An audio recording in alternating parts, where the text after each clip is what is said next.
All right, I'm Christine Fisher, and I am the moderator for this session. We're going to start off um, with Elsevier, and so take it away.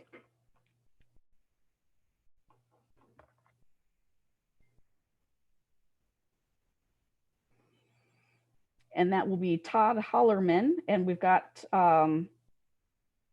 6 minutes for a session.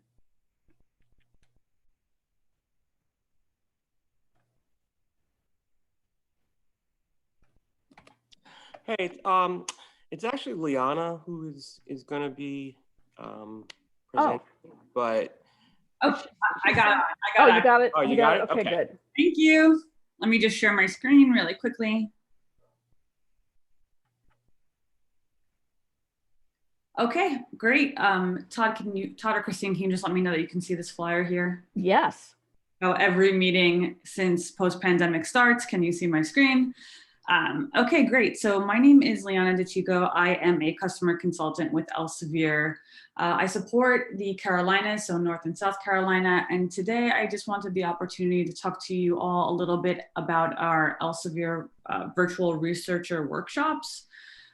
In the past, we were doing these workshops on campus in a pre-pandemic world. And now we are offering them virtually. So it is a set of workshops that we have for students and faculty. They can join, and it's actually easier to schedule them now since everyone's at home. We can get publishers and editors all on the same page. So last year, we conducted about 55 of these workshops across North America. Some were in the Medical University of South Carolina. We did a few at Wake Forest, also at Harvard, Tulane, Texas Tech.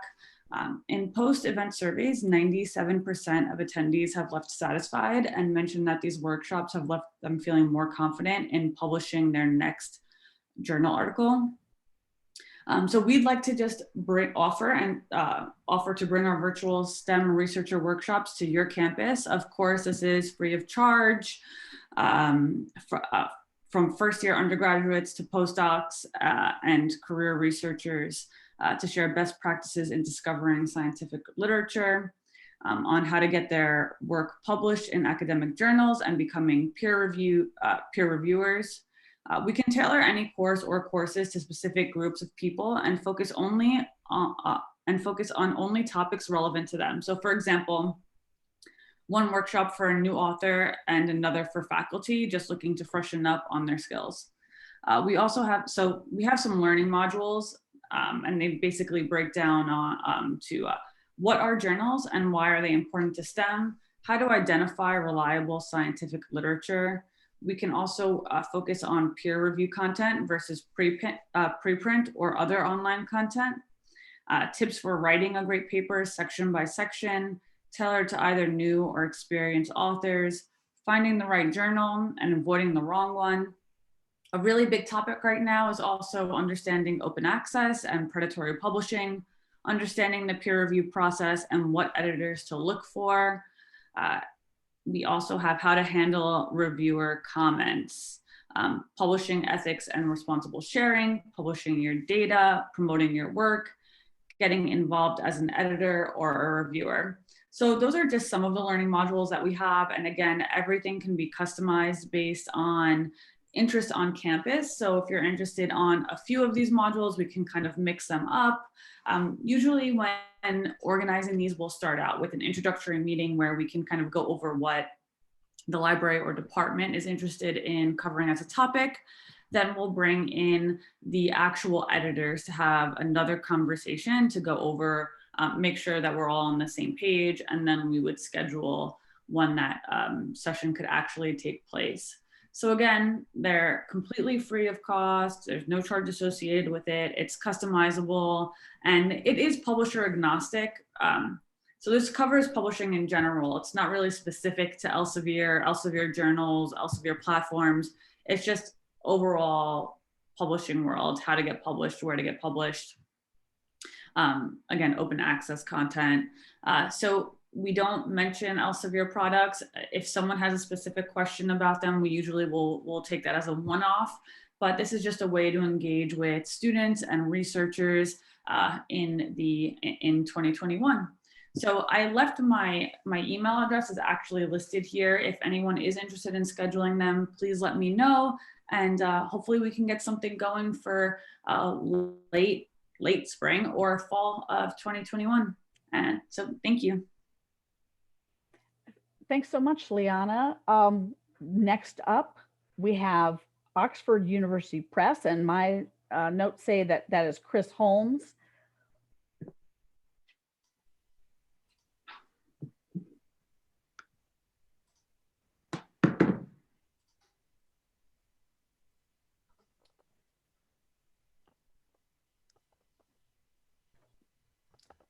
Hi there. Can you see my screen? Has that come up okay? We can see your screen, and you'll just want to start the show. Yeah, I'll just put it onto the slideshow mode. Thank you.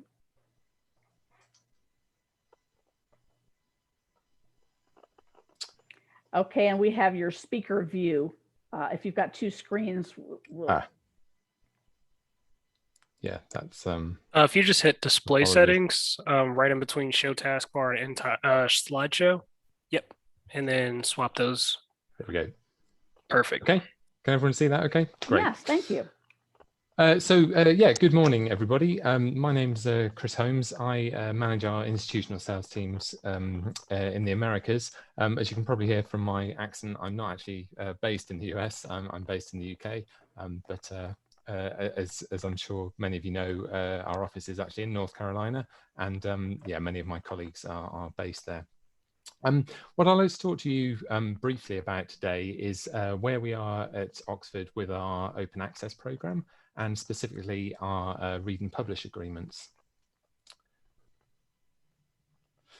As I'm sure many of you are aware, Oxford's been committed to open access publishing for some time. We're constantly adding new OA journals to our collection, and we've also flipped many of our hybrid journals to fully OA over the past few years.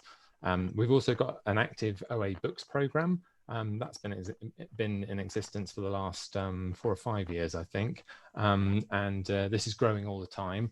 We actively work with our researchers, readers, and customers to increase the amount of OA that we're publishing. There's a few highlights of our OA program so far on the slide there. I'll just mention that CAS, the abbreviation in the last one there, stands for the Chinese Academy of Sciences. And I flagged that one particularly because the agreement we signed with them in 2019 was the first read and publish agreement in mainland China. So as I'm sure most of you know, we're a not-for-profit mission-based organisation, and our aim really is to make sure that access to our scholarly research materials is as simple and sustainable and easy for people around the world. OA publishing really helps us to fulfill that mission. You know, we have a mission of excellence in scholarship, research, and education, and OA helps us to ensure that content is easily available to readers worldwide. We also want to ensure that the learned societies we work with, they play such an important role in the academic communities in which they operate. We need to make sure that they can continue to do so in an open access environment. It's about 73%, I think, of our journals are society owned, and our focus remains the long-term sustainability of research publishing, both for those partners and our customers. The graphs on the slide there just show the level of OA growth that we've seen certainly over the last decade and slightly longer. The graph on the left is the number of OA articles, and the one on the right is actually the number of fully OA journals. Just to give you an idea of what that represents as a sort of proportion of our publishing, in 2019, the number of articles we published that year as open access was about 21% of our overall. So yeah, about a fifth, and 10% of that was in our hybrid journals. The rest was in fully OA. There are various reasons for the growth we've seen in OA. Obviously, funding has increased over the last few years. There have been funder mandates, government mandates, etc. We've flipped journals over, which has obviously increased the amount of OA publishing. But one of the main reasons for the growth since 2017, where you can see the curve on the left grows increasingly steeply. One of the main reasons for that is the number of read and publish agreements we've signed. We've worked with a number of consortia partners and institutions all over the world on transformative agreements. The main feature of those is obviously to combine our subscription or read spend with the OA article fees or publish spend from the same institution. We then calculate how this total can be weighted or proportioned to increase the amount of research output that can be published as OA. Effectively, once we've agreed that, a proportion of the overall spend is then deposited into an OA account, and that can be drawn upon by authors from the institution as they publish their articles in our journals. The sort of conversations we're having with customers are spread all around the world. It's probably no surprise to see on that map that the greatest concentration is in Europe. The transition to OA has certainly moved most rapidly in that part of the world, partly due to government mandates and various groups working actively to increase OA. But we do have a number of conversations in North America. We signed an agreement last year with Iowa State University, and we're actively pursuing more agreements in the region. So we'd be very keen to speak to any of you about a transformative agreement and about how we can combine the read and publish elements of our journals. Just to go through a few of the sort of key principles, and obviously we've sort of already highlighted some of these, but the main point obviously is that we increase the open access output from institutions that we work with in this way, and at the same time. Excuse me, Chris, we're at 30 seconds. Okay, I'll be very quick. One more slide. Obviously, we continue to provide access to the high quality journals in the collection. And we also aim to be, as transparent as possible to provide opportunities for authors to comply with mandates. And above all, at the bottom there, to be sustainable across that transition for customers and our partners. And just finally, just to say, if you're interested in finding out more, if you'd like to get in touch, please do. My email address is there, chris.holmes@oup.com. I've also listed the email addresses and contact details for our local sales team, who I'm sure many of you are in contact with anyway, Wyatt, Beth, and Jenna Lee. But please get in touch. We'd be really keen to talk to you about your open access requirements. Thank you. Thank you, Chris. We appreciate that. Now we have ProQuest, Dawn Zenner. You can share your screen.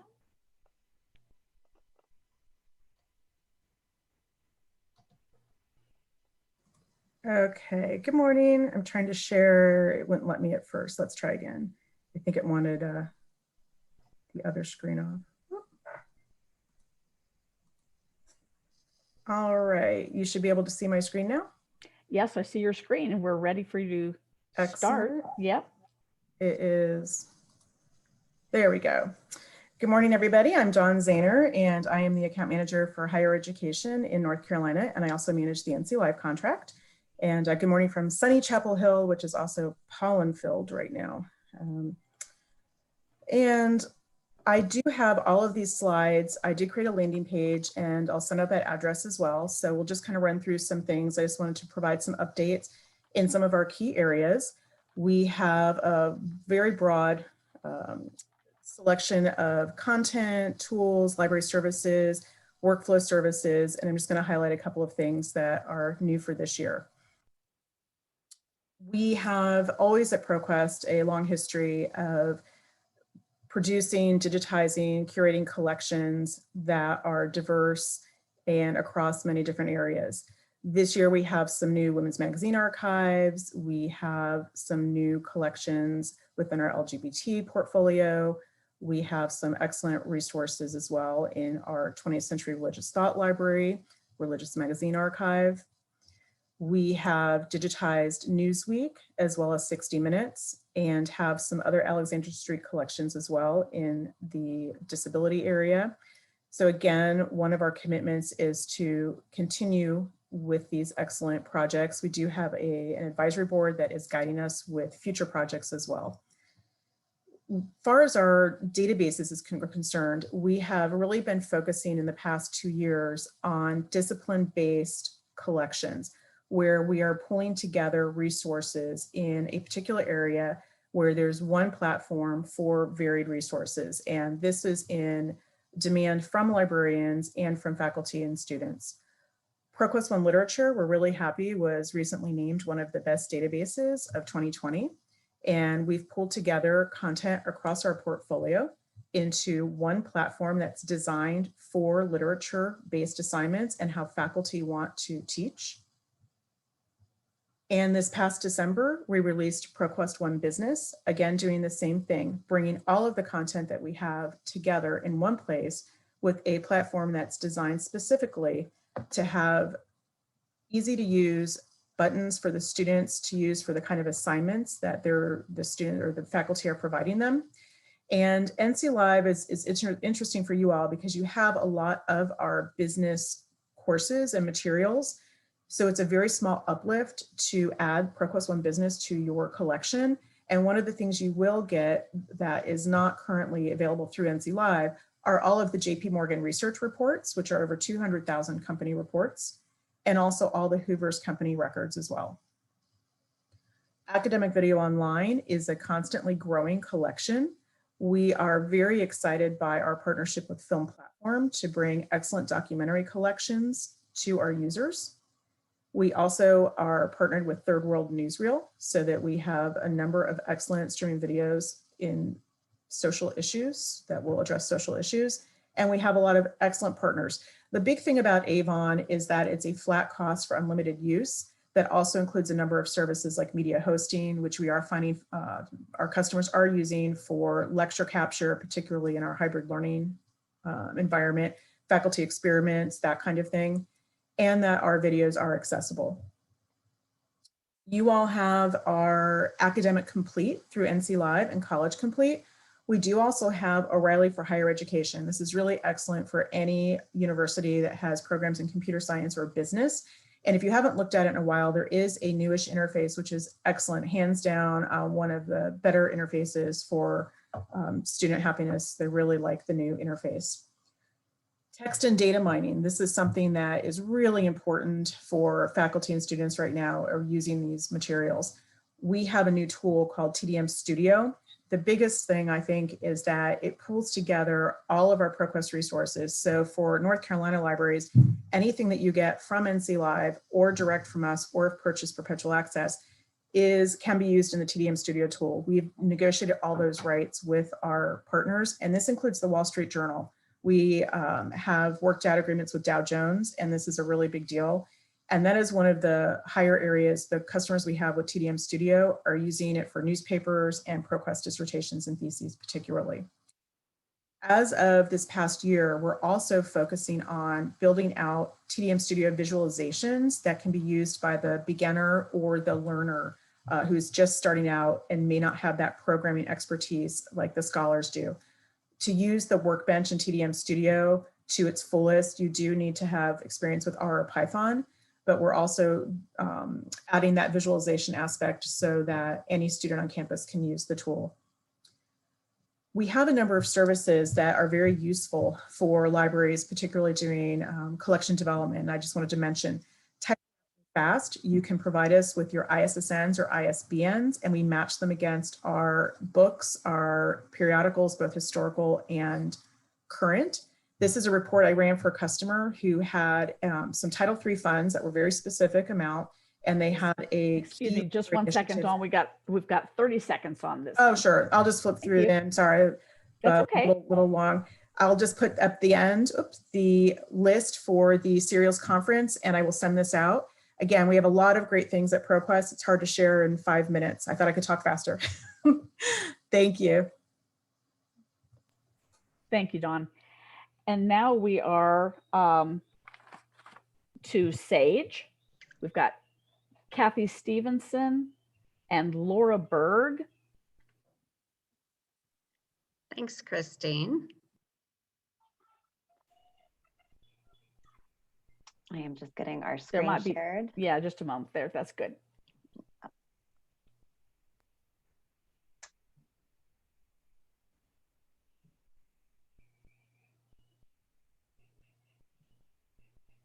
And there we are. Looks good. Great. Sage has built its global reputation developing quality content dedicated to prioritizing a broad and inclusive range of backgrounds and perspectives from around the world. Our collection of business resources is created to foster the needed skills and strategy for transformative business research and future success. There are two resources we are highlighting today: Sage Business Cases and Data Planet. Business Cases is a collection of 4,200 cases that truly represent a global collection. And because it's a library model, it's unlimited use and saves students out-of-pocket money. The second resource is our newly redesigned Data Planet that will truly bring the largest aggregator of statistical data to a whole new level of usability and data literacy. And here's an added bonus: they work together.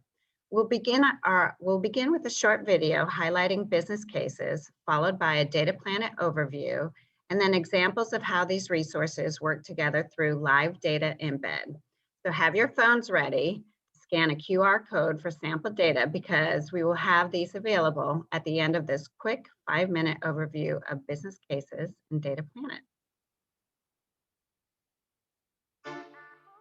Introducing a fresh look for Sage Business Cases, a digital collection of modern business content exclusively for the library market. Our new homepage enables users to search by subject, region, and case collection. From the homepage, you can navigate to all of our case series and cases from our trusted content partners. Combined with our new search by organization feature, users can easily find materials relevant to them out of our thousands of cases. The new 2020 Sage Business Cases collection adds 3 brand new content types to the platform: Express Cases, short, news-driven cases on topics within business and management; cases enhanced with video; and cases enhanced with data embeds from Data Planet. Our new interface allows users to seamlessly access our new content types. You can access all of our cases with data, video, and teaching notes from the homepage. Or you can search for cases that contain video or data embeds and filter the results by publication date and length. Each of our cases also feature a table of contents, allowing users to navigate to specific sections within each case. Our latest collection includes cases with custom-created videos, designed to bring the business world to life and communicate best practices to students and instructors.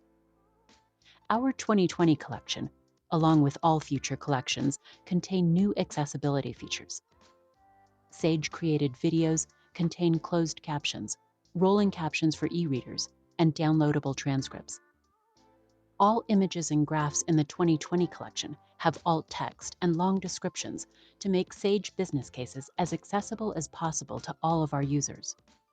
Sage Business Cases now contains cases enhanced with data embeds. These embeds come from another Sage product, Data Planet. Students can download the data from these embeds and carry out their own analysis, allowing them to practice data-driven decision-making, a skill vital to success for many university graduates. Finally, Sage Business Cases is proud to introduce Express Cases, short, news-driven cases about the ever-changing world of business.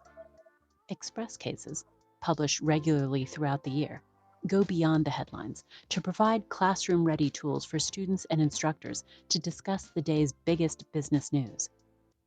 Express Cases provide a vital resource for instructors looking to provide real-life examples of theories and concepts within business and management. Start exploring Sage Business Cases today, and follow this link to start a free trial. The new user experience for our Data Planet platform is now live. The redesign was focused on usability, accessibility initiatives, providing one platform for our complete data repository, and bringing student success to life with data literacy support. Our Data Planet platform offers a multitude of visualization tools, comparing across data sets and databases, mapping with a new geography feature, and the ability to create new analysis.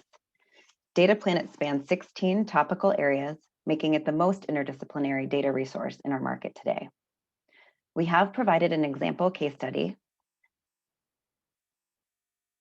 with a supporting data set that shows the synergies mentioned in today's video. Please reach out to us for a customized demo to learn more and to geek out data with us. Thank you so much for being here with us today. Thank you, Kathy. Thank you, Laura. Appreciate that. We're now being prepared to listen to Talia from Springhare. Hi, everyone. I am Talia from Springhare. I'm going to start sharing my screen in a second. And here we go. Can everyone see that? I think yes. Yes. All right. Wonderful. So I'm going to do things, I'm going to talk about something a little bit different. We're going to be talking about analyzing your e-resources, specifically Counter 5, using Springshare's LibInsight tool. So what exactly is LibInsight? Essentially, it's a big data tool for you and for your libraries. It is an all-in-one data gathering, analysis, and communication tool. It has the potential to store all of your library data, and I really mean all of it, under one roof. It helps you evaluate resource usage and effectiveness. And of course, most importantly, it helps you make data-driven decisions instead of anecdotal ones, of course. Now, it helps you also address these 4 major problems. The first is what I like to call the data all over the place syndrome. You're probably familiar with this. You have a lot of data, right? It's just in different formats. It's on different websites. Some of it's on an Excel spreadsheet on this librarian's computer. Maybe it's in your LibGuide system. You've got all of this data, but it's everywhere. And when it's everywhere and it's in different formats and date ranges, it's really hard to kind of collate it all and see potential correlations and interdependencies between this data. So having LibInsight allows you to store all of your data in one place. It also gets you out of the data silo problem, which is problem number 2. So we get to really, we get really narrowly focused on certain data points, and we kind of can miss the forest for the trees sometimes.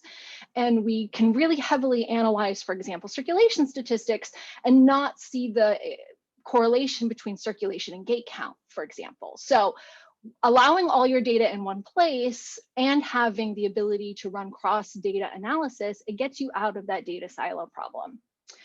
Another big problem that we all face is how do we communicate this data to our stakeholders, right? So you have this data, you have to share it. You have to share it with fellow librarians, and sometimes you have to share it with stakeholders outside of the library that don't necessarily speak librarianese and can't understand some of the data points that you're trying to sharing. So LibInsight is also a communication platform as well, and we'll see that in a minute. And then lastly, LibInsight has the ability for folks to collaborate. You know, a lot of times it's usually one person that is responsible for all the data, and you know, they go on vacation or something happens, and the data for that, you know, under that person can kind of fall by the wayside. So having data stored in the cloud and having it accessible by multiple people really allows multiple viewpoints and collaboration between those folks. So we're actually going to get out of PowerPoint for a minute and actually look at LibInsight for a few. Okay, so this is LibInsight. As you can see, I've got a bunch of different data sets here. We've got a finance data set, a gate count data set, LibGuides, you can store your LibGuide stats, and so many others. But for the purpose of today, we're going to take a little bit of a deep dive into the e-resources data set. Now, I want to point out that we are SUSHI compliant. It's really easy to integrate your e-resources and pull the statistics for those e-resources via the SUSHI format. We have the ability for you to search for your vendor here. So I'm just going to just type in EBSCO and you can see it comes up, and you put in the necessary credentials and bingo bango, we're auto retrieving your data to store inside of LibInsight.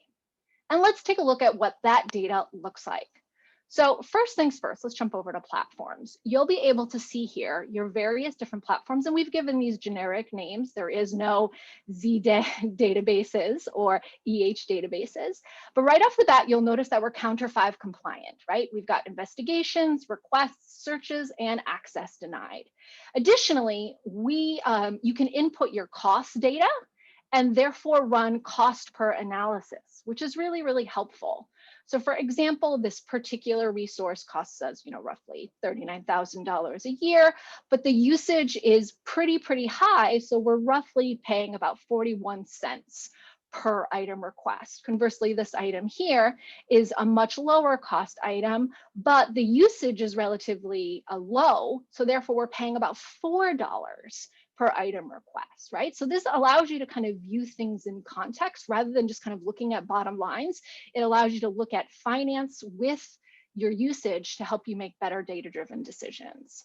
Let's jump ahead over to trends. This will allow you to view your historical data in context. So we're not just talking about data from this year. You can import in 10 plus years of data and then view the analysis of your usage and your cost over time. So for example, for the same time period of 2019 to 2020, we can see that while our costs did increase, so did our total item investigations. So in fact, our cost per roughly went down, which is good. Oops, excuse me, hit the wrong button. Jumping over to rankings. Oh, excuse me, Talia, you got 30 seconds. Great. Thank you. So rankings just allows you to view each resource in comparison to different time periods and view the difference there. And then the last thing that I want to point out, and of course we can go through all of these other tabs, but we don't have time, is the communication of this. How do you communicate this information to other stakeholders? You can make what I call a dashboard, or it's kind of like an infographic, where you can essentially build a web page where you're sharing this information, you publish it as a web page, and you can push it out to all of your librarians and stakeholders. And it auto updates too with every new month that gets added to this particular data set. All right, I'm just going to go back to my slide here and wrap it up with our contact information. So thank you very much. And I will stop sharing now. Thank you, Talia. And next up will be Mark from Wiley. Thank you, Mark. Hey, thanks for having me, everybody. Just want to say, who knew that a year ago when we did this remotely, we'd still be doing it again, but the technology works. So I am also going to share my screen. So let's go into that. And then we can get to my PowerPoint. Looks like there we go. So here we are, North Carolina Cereals. I just want to say I'm Mark Rothenbueller. I am an account manager for many states for Wiley, Ohio, West Virginia, Maryland, DC, Virginia, importantly, North Carolina, South Carolina, and Georgia. And I've been doing this job for over 20 years now, and I've been here in the mostly in the Southeast now for the last 5 years. So a lot of you might be familiar with me. But I don't work alone. Nobody here at Wiley really works alone. So I have account details here for some of my colleagues, including Barbara Jo Taylor, who's our Senior Customer Success Manager, and Eduardo, who Senior Customer Marketing Manager. And between the three of us, I think that we can pretty much solve any problems that might arise at any of your schools, any of your libraries, any of your individual needs of Wiley content that we do provide you. Journals, reference works, books, databases, open access, Wiley digital archives, anything like that, we'll be able to help you with that. So in addition to not working in a silo and not working alone here in Wiley itself, we also have all of our information out there in the world, and we do work with the researchers, the librarians, and societies. Wiley continues to be the largest society publisher out there. Over 850 journals that we publish are in collaboration with societies. And we do believe that this is important. It's an important place to be because the researchers, the libraries, the societies, the authors all feed into what we like to call the virtuous publishing cycle. And I'll just go, oh, I didn't mean to do that. Sorry, I thought I had another slide in there. So what happens is when your libraries license our content and we work in collaboration with getting that content to you, it will allow for the researchers to focus what they're doing and get access to the latest content. They then can find out through their research the latest thing that's out there. They will publish that information, hopefully in one of our journals, but in any scholarly journal that's out there. And that will help increase the citations for that individual author, which can then feed back into additional grant money that the author is going to get, which then will go back into the next research level that they're doing when they look through all of the information that we publish, and then go on and do even more great research with that. And we can't do it alone. The authors can't do it alone. The libraries can't do it alone. We're all in this together. We do have author workshops that we do. In fact, my colleague, Barbara Jo Taylor, just did one yesterday where we had people attending from a university, and it was a lot of the early career researchers that needed to attend that to find out what we do, and had a lot of great questions. I believe it was about an hour and a half for the entire session. And we can do that at any school here. If you're listening at a library, we can set this up for you and help out with our perspective. Last thing that I'll talk about is Wiley Open Access, because that is the wave of the future. And I think we are moving away from standard, we sign a contract with somebody, you go away for a year and everything is stable. A lot of open access is pushing open new doors and new opportunities, and we're always trying to be responsive to that. We have signed some open access deals here in the United States. I've been involved in many of them, but there's always more to go, and there's always new doors that we can help with. So we have the Wiley Open Access account.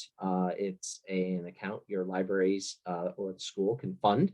We put the money into the account, and then your administrator of the account can start dedicating that money towards open access research coming from your school.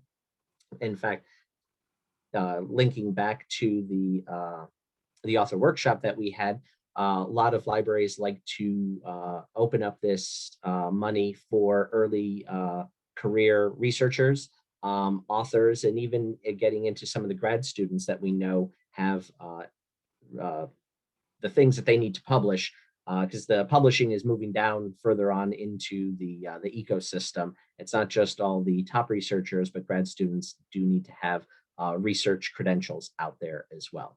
And then lastly, I'll just leave it with my information again, and you can feel free to contact me at any time for whatever you need with Wiley. Thank you. Thank you, Mark. We've got our final presenter, Shannon with WT Cox. Hi, thank you so much for letting me be here today. My name is Shannon Navarro. I am the Regional Sales Director for WT Cox Information Services. We handle subscription services management, and I have been with WT Cox for over 20 years, but recently we've had a little change around in territory. So you may be familiar with some of my colleagues that still work with WT Cox, but I am the person that's going to be working with the Carolinas now. I'm excited about the opportunity to work with our North Carolina libraries. WT Cox is a North Carolina company, and I am a North Carolina girl. So I'm very happy to be working with my hometown people, and excited to be here today and get a way to introduce myself. It's a great way to start out in the North Carolina territory by taking the opportunity to introduce myself. I do have just one slide I'd like to share. So let me just grab that really quick.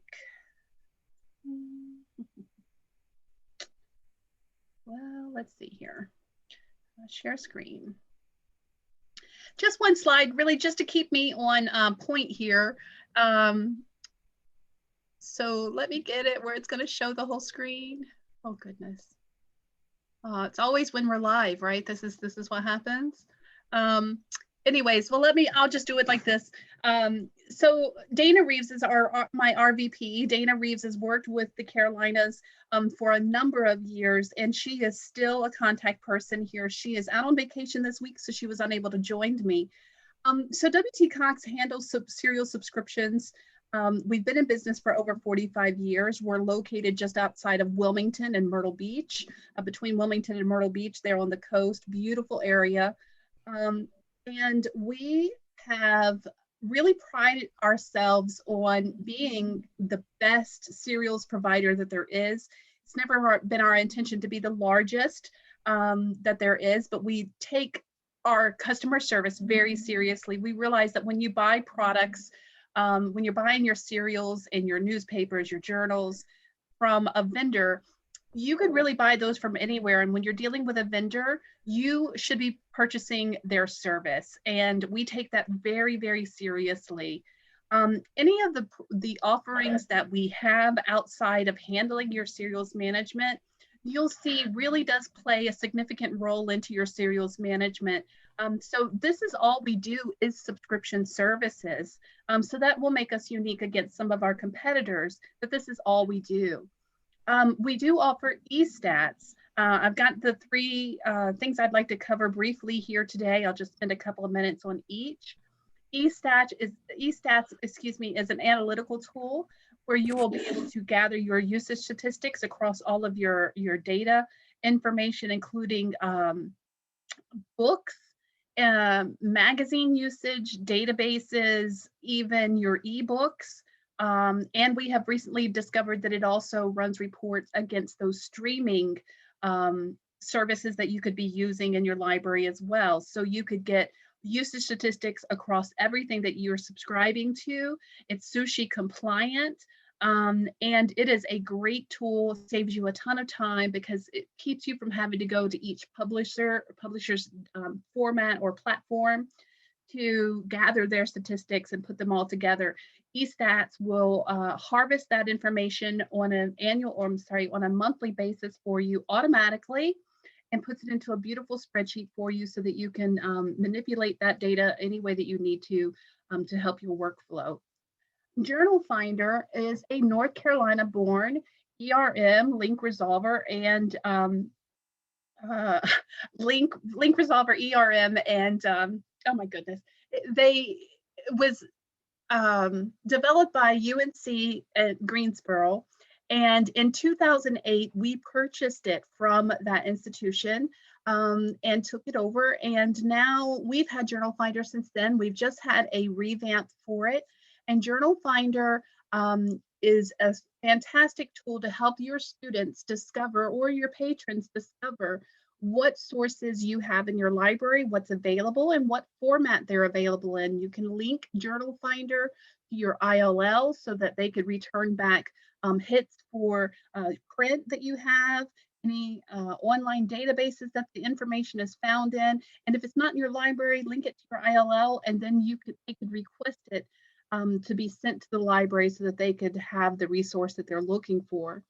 And then CoxNet. CoxNet's our online account management system. CoxNet is constantly growing. We have a couple of different advisory boards that we have for CoxNet. CoxNet was built back on the feedback from our customers that we work with, also while we're talking with prospective libraries. They may have a suggestion, or they wish that their current vendor was able to provide a certain resource for them within their platform. We take that information and we'll build it into CoxNet. Shannon, we have 30 seconds here. Okay, thank you. I'm almost done. So CoxNet really, just a couple of things about CoxNet. You can do your renewals online, claim online, just push notifications. You're the in the library that's not in CoxNet handling the day-to-day, you could have notifications emailed to you so that you don't miss an invoice or a credit memo or something important that you want to know about. It's very customizable to your library, and it is a phenomenal tool. Any of these services that you might be interested in taking a further look into, along with our serials services, please reach out to either myself or Dana Reeves. The information is on your screen to reach out to us. We'll be happy to answer any questions that are pertinent about your specific scenarios going on in your library, as well as offer any demos that you might be interested in seeing from these resources that we've got here on the screen. Thanks so much for joining me today, and thanks for having me. Thank you, Shannon. So we have reached the end of the sponsors who are speaking at this particular sponsor lightning round session. I want to say that I have not seen any questions in the chat. So I'll just pause for a moment here just in case someone has thought of a question they wanted to ask any of our panelists. And nothing yet. So let me just say that we've reached the end of our session, and I thank all of our participating sponsors, and thank you not only for sharing here, but also for sponsoring the conference. As a reminder, the session has been recorded, and recordings and slides will be made available in the coming weeks on the website. If you have any more questions, please reach out to the speaker via email. Thanks for everyone who has attended this session, and to the speakers for their great presentations. Thanks, Bye-bye. Christine. Thank you.